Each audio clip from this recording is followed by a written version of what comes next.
A year had passed since our divorce, yet some nights I still found myself staring at the ceiling, wondering how everything had gone so wrong. Sarah and I had built a life together for 7 years, full of plans, laughter, and shared dreams. But slowly, cracks appeared. We stopped talking about our future, and arguments became more frequent than smiles. When she finally asked for a divorce, I didn't fight it.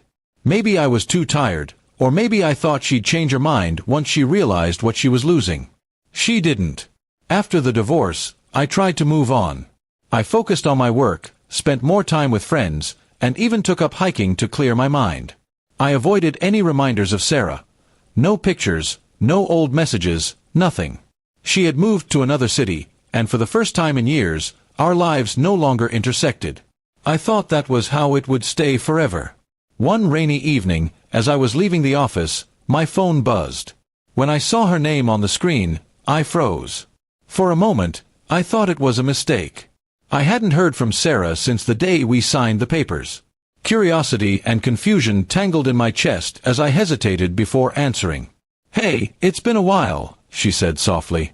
Her voice still carried that calm tone I once found comforting. I replied with a polite, "Yeah, it has," unsure what else to say. After a few seconds of silence, she asked if we could meet for coffee. I almost declined, but something in her voice made me agree. Maybe I just wanted closure that never came. We met the next day at a quiet cafe near the park. Seeing her again was strange. She looked almost the same, though there was a tiredness in her eyes I hadn't seen before. We exchanged small talk about work and family, but beneath every word was a heavy silence filled with things we didn't say. After a few minutes, she took a deep breath and said, "I've been meaning to ask you something for a long time." My stomach tightened. She looked nervous, her fingers tracing the edge of her coffee cup. Then she asked, "Did you ever really love me?" Her question hit me like a wave.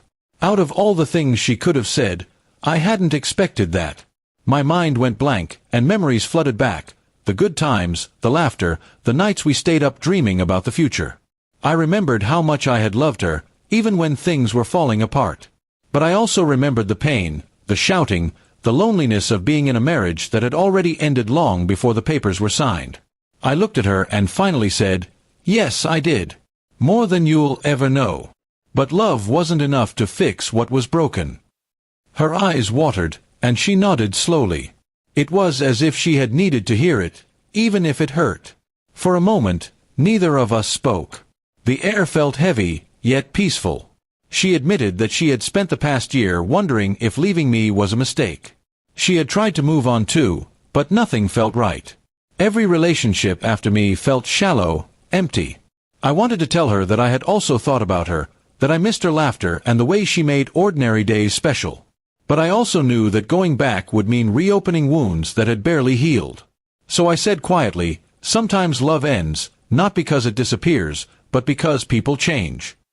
She smiled sadly and agreed. We talked for a while longer, about forgiveness, about life, about what we'd learned. When we finally stood up to leave, she gave me a long, gentle hug. It wasn't romantic. It felt more like two souls saying goodbye properly this time. As I watched her walk away, I realized her question had given me the closure I didn't know I needed. I had loved her once, deeply, but that chapter of my life had truly ended. That night, I went home and deleted her number. Not out of anger, but peace. The past year had been about healing, and now I finally understood that some questions, no matter how painful, arrive only when we're ready for the truth. And her question, simple yet haunting, had reminded me of something powerful. Sometimes the hardest goodbyes are the ones that come long after you've already said goodbye.